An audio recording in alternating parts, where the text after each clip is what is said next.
License to Kill is a 1989 James Bond movie. It's, surprise, surprise, directed by John Glenn.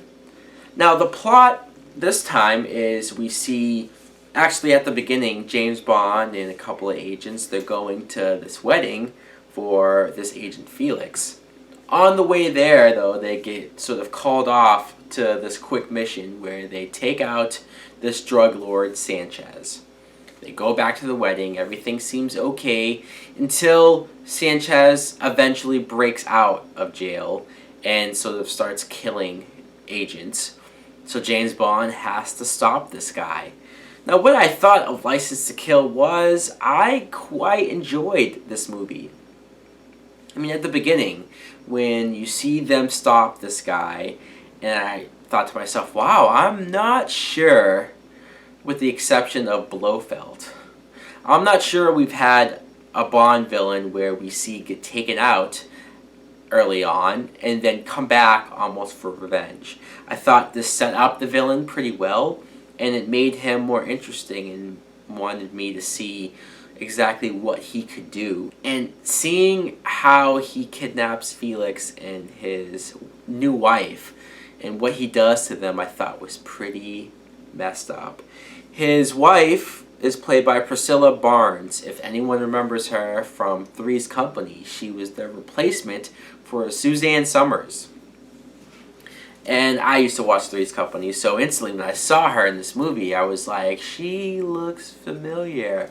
Oh yeah. I found it interesting that she was marrying Felix, but there was a scene where she was kissing James Bond, and I'm like, wait a minute.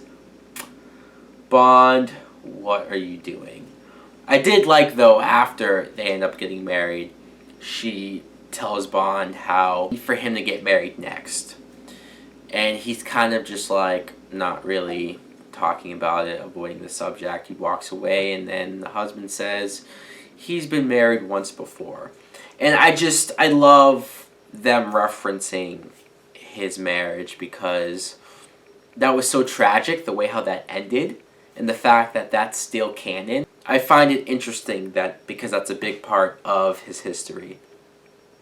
Now, again, what Sanchez does to them, he has Priscilla raped and killed. Then he takes Felix and he feeds him to a great white shark. Wow. Throughout the movie, you see this shark reused multiple times to kill people, and it's pretty messed up. In fact, this whole movie is pretty violent. I was watching this thinking, wait, is this like the first ever rated R James Bond movie? Because there's no way this is PG.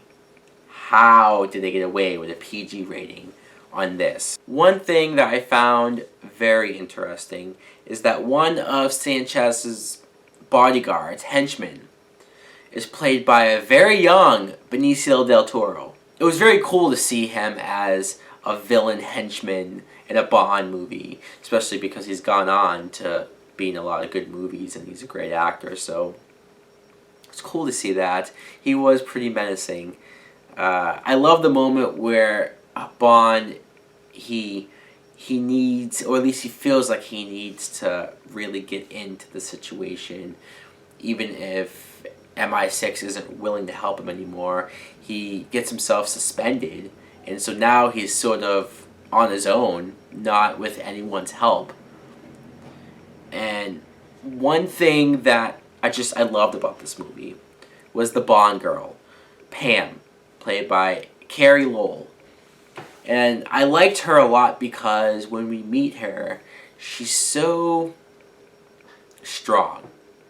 She's unlike any other Bond girl where she can take care of herself. In fact, she's showing James Bond just how good she is to take care of herself, like when they have that bar fight scene and she's just taking people out left and right, and then when she gets shot, she shows that she's wearing a bulletproof vest. Like, she is prepared for all of this. And then when there was moments when her loyalty was being questioned, or I was like, oh no, don't do this to this character, but no, she is a good character. Also, it was weird that there was no Moneypenny like after The Living Daylights, and I thought they were going to start using Moneypenny in a bigger capacity. I mean, she didn't have to be the love interest per se, but nothing in this movie. Why? We did get a lot more of Q, though. Q sort of went off to help James Bond on his own, so all of that was very cool. And then the action, the last maybe 20 minutes or more of the action is incredible. What James Bond does on an 18-wheeler, it has to be seen to believe. I can't even describe. This was a dark movie. This was violent. This was gritty. This was serious. And I don't mind the James Bond movies going in this direction. I also appreciate the sillier Bond films, but this seems like this is good for the time. The late 80s. And I really enjoy Timothy Dalton as Bond. He's kind of an underrated Bond because he's only played him twice. He doesn't play him again, but I like his performance. Anyways, guys, let me know in the comments below if you've seen License to Kill and what did you think of it. Thanks for watching. Like and subscribe. Later!